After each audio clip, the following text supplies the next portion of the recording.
Hi, it's Tabby, and in this sculpting video I will be making a stash jar along with a smoking piece. This is one of my first commissions doing it, and it's supposed to be matching pieces. The jar that I'm sculpting on today is an old olive jar that I scraped the label off of, and I'm cutting up pieces of Super Sculpey to flatten out and roll through the pasta maker. I use bacon bond to attach them, and I cover the whole thing.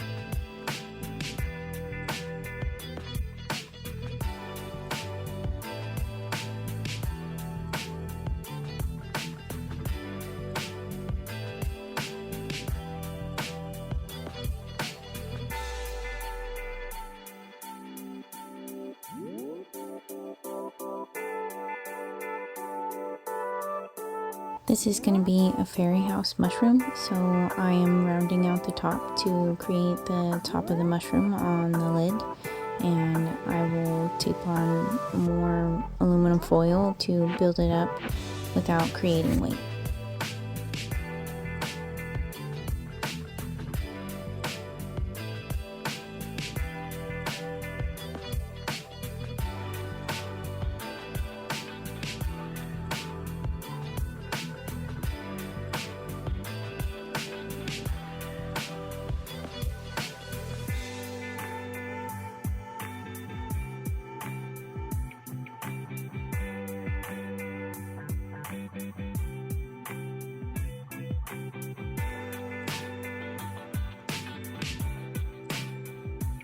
After this monstrosity of tape and tinfoil is created, I cover the whole thing in a layer of Super Sculpey.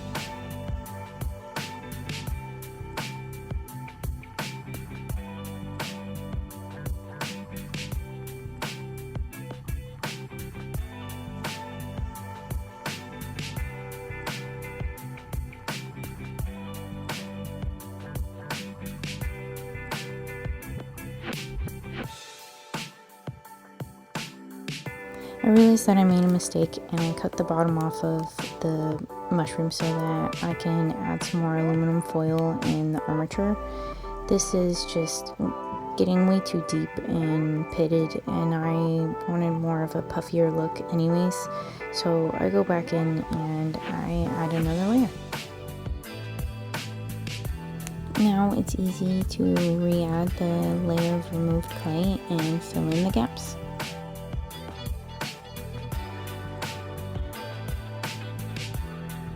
I use a needle tool to create gills on the underside of the mushroom.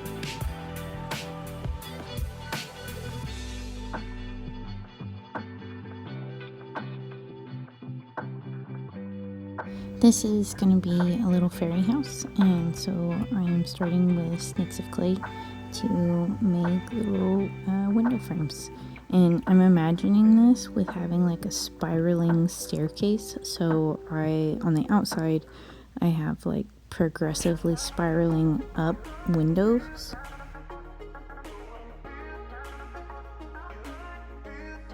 I use another snake of clay to create the archway for the door.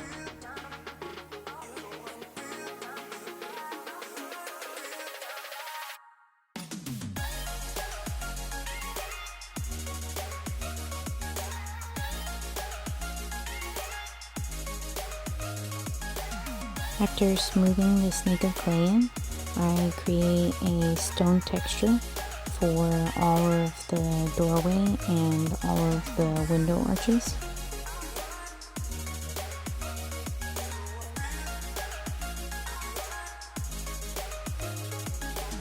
I like the frilly part of the mushroom. This is technically called the annulus, I think. I googled it, I don't know the pronunciation. And I make this out of cos clay so that it can be thin like this and it won't snap off when you handle it.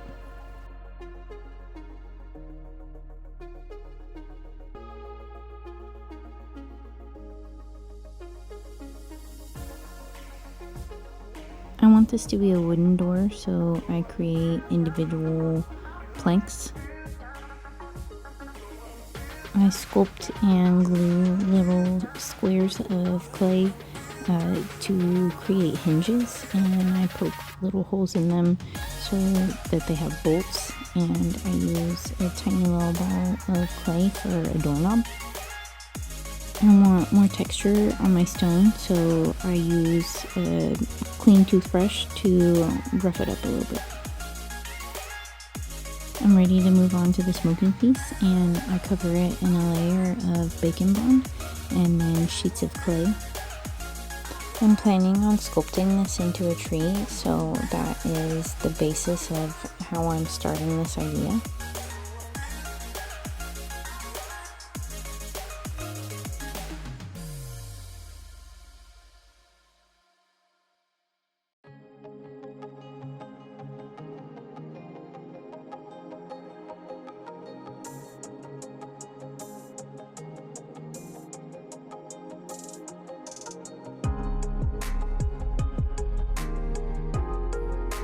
To start off the texture, I am using thick snakes of clay and blending them into the base of this to start creating a tree root texture.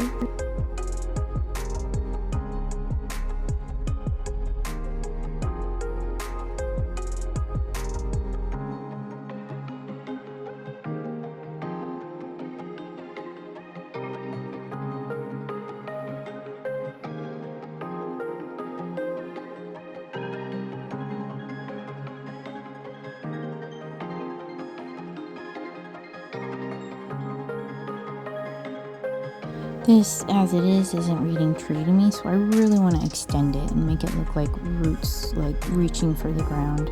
But of course, I still want this to be handleable, so I use cosplay for these extended tips.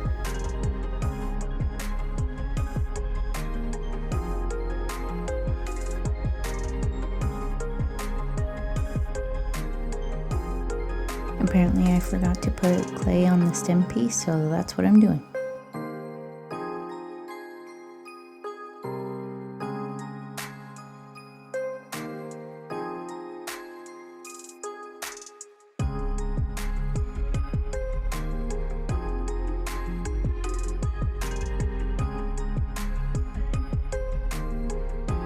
I don't know why, but most of filming this tree limb is pretty garbage, so I apologize.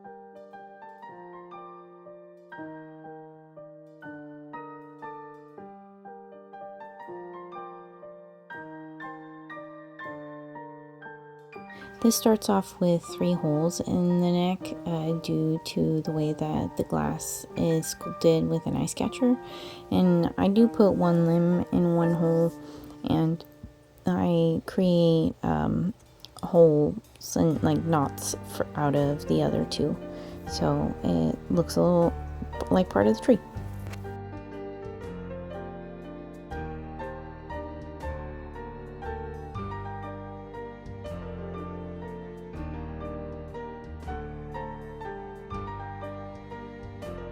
I use wire and cosplay to create smaller branches.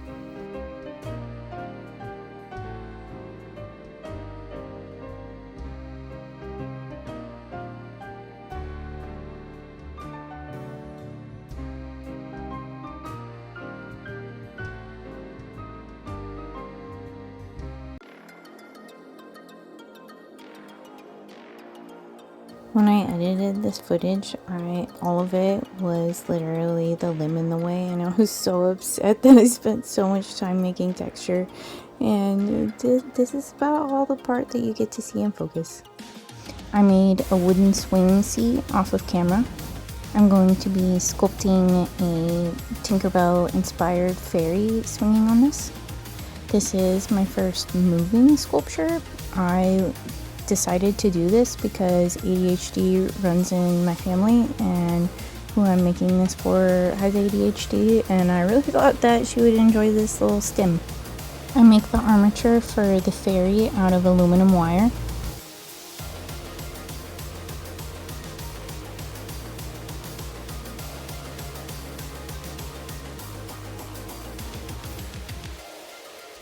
After she is sculpted and posed and I've got decent proportions, I attach it with some bacon bond. I don't bulk this up at all because it's going to be a very small fairy, so it's just wire base, and I'm making her almost entirely out of cosplay because this is going to be small and delicate and I don't want it to break.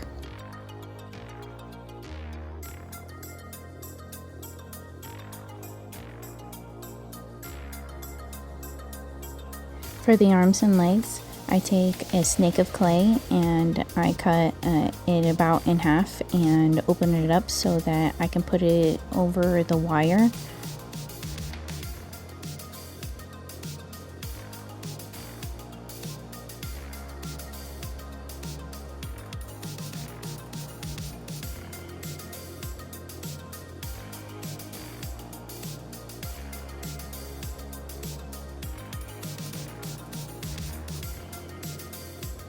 After everything is covered in clay, I start adding shape, and I start with the chest. I plan on sculpting her traditional green leafy dress, and so I start making thin little pieces of cosplay that will be the hem of her dress. I use a tiny snake of clay to create the top hem of her dress. This is like a sweetheart neckline. I bring the toothbrush back for more texturizing for the little puff balls on her shoes.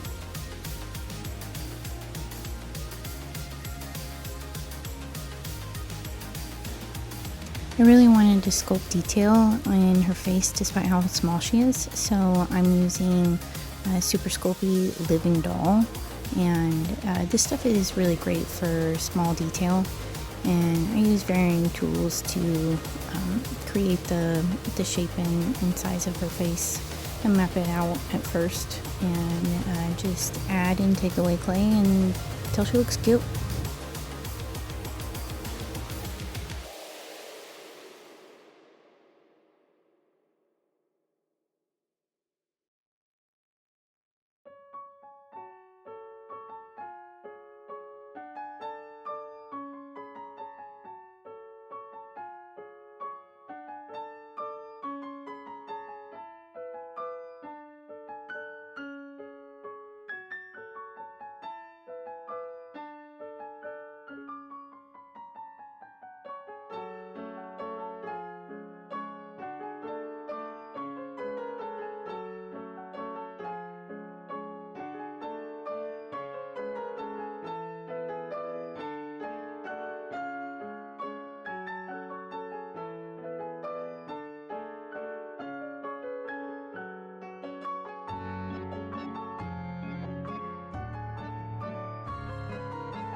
Because I want her to have long pointy ears, I'm using cosplay for them, and I use progressively smaller ball styluses to create the shape on the inside of the ear.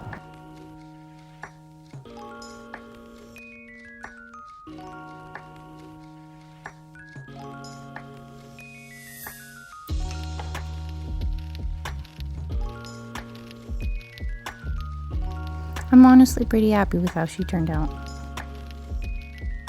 Now I attach the head to the body and I sculpt her a neck.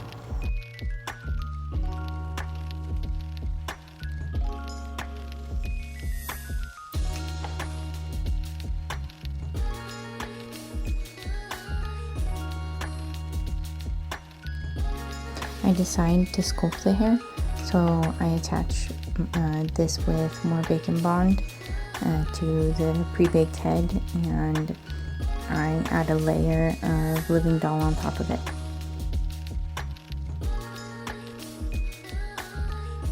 I want to give her the traditional Tinkerbell bun, so I take a small ball of aluminum foil and I cover it in clay and I attach it with bacon bond.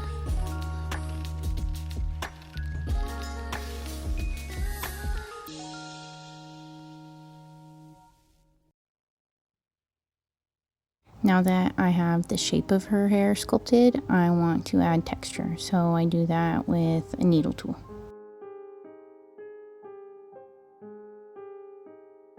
The last thing that I have to do is sculpt her hands, so I also sculpt these out of cause clay and attach them to the exposed wire at the end of her arms. I am trying to make these like rounded so that they can hold on to the swing ropes.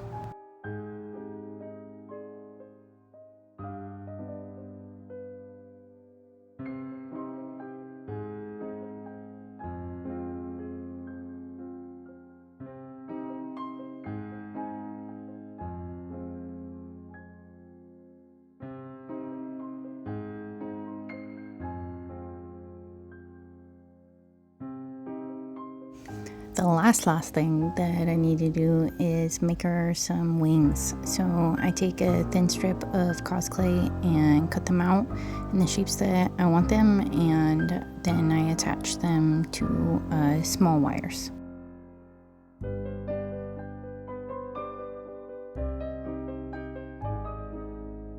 To attach the wings, I drill with a hand drill and the size of the wires, and I attach them with super glue.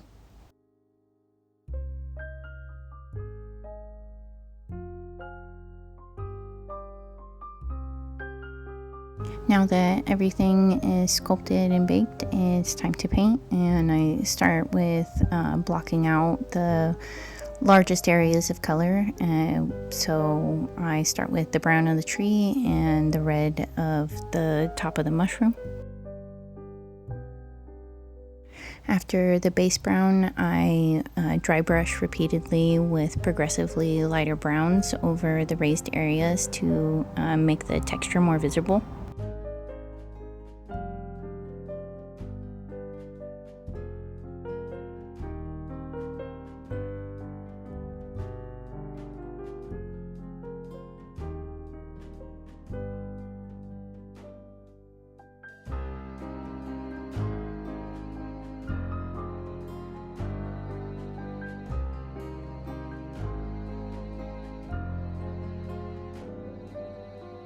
This Amanita needs some white spots, so I make varying sizes of spots on the cap of this mushroom.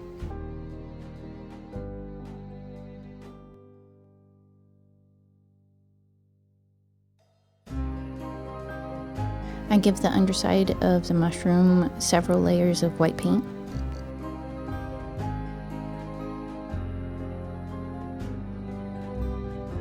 I also give the fairy house a base coat of white.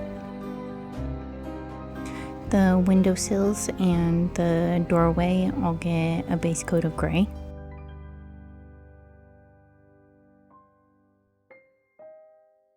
I painted the door brown off camera, and now I'm painting the metal base coat of black first. And then I use a watered down black wash for all of the parts that I want to be stone. And then I will take a paper towel and dab it off to just make the recesses darker colors so you can see the texture better. I'm painting the insides of the windows a pale yellow. It's hard to see here, but painting is happening.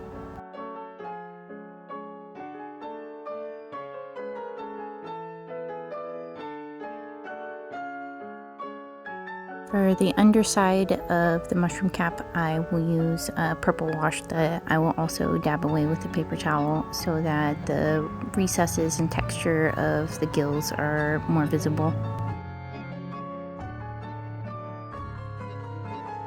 I repeat this process under the mushroom frill.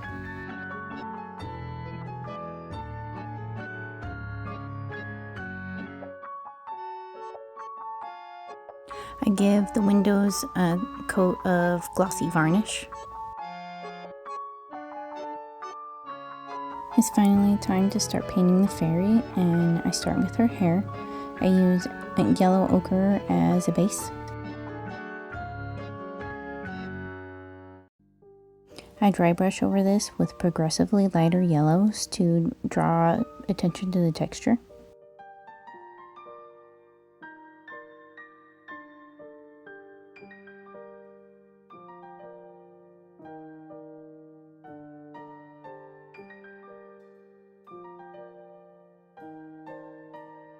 I paint her dress the traditional green.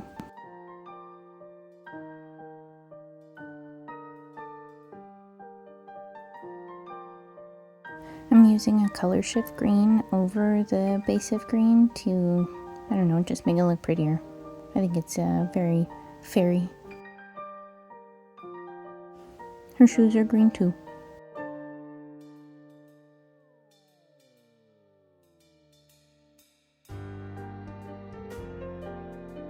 I prime her skin with white gesso.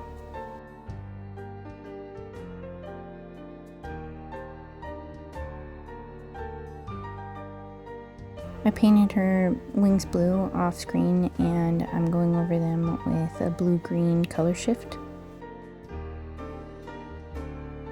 I hand mix up a beige and I finally paint her skin.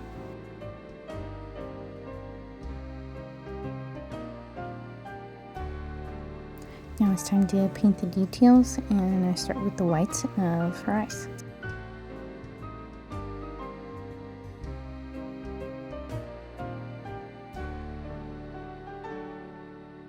For shading, I mix yellow ochre in with the skin color paint, and I add this into the nooks and crannies of elbows and ears and everything. Her lips are painted pink, and I use varying shades of red and pink to create detail.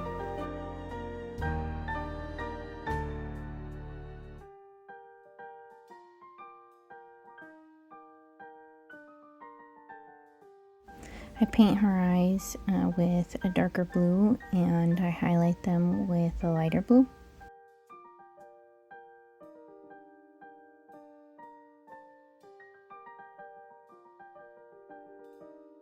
She gets a pretty pink little manicure. I use a fine tip brush and black paint to create eyelashes and shadows.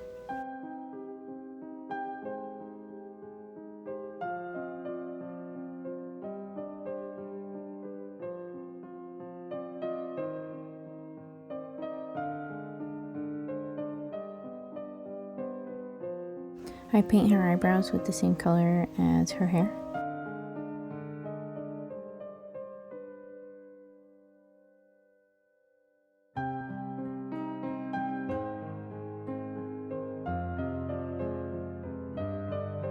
I add a glossy varnish to her lips and eyes.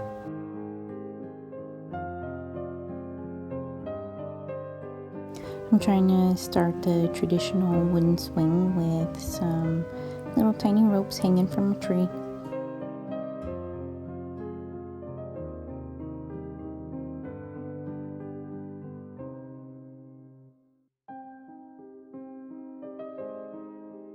I push the end of these ropes through my little wooden seat with needle tools and sculpting tools, and then I tie knots underneath.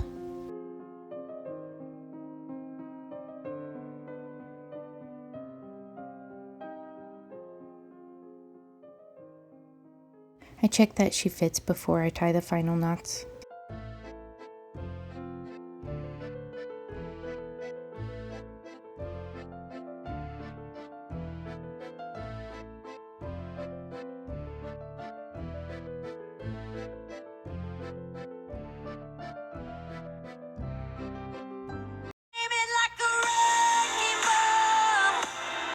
Unfortunately, she ended up being a little bit top heavy and she tipped backwards because she does not have balance.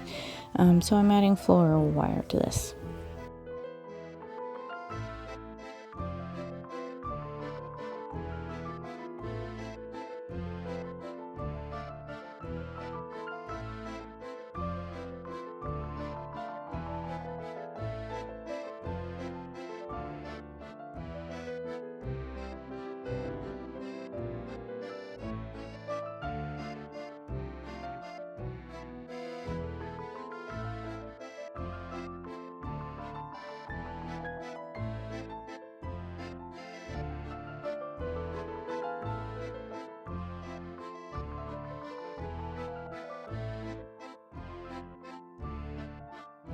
I love how the jar turned out. I had fun with this one.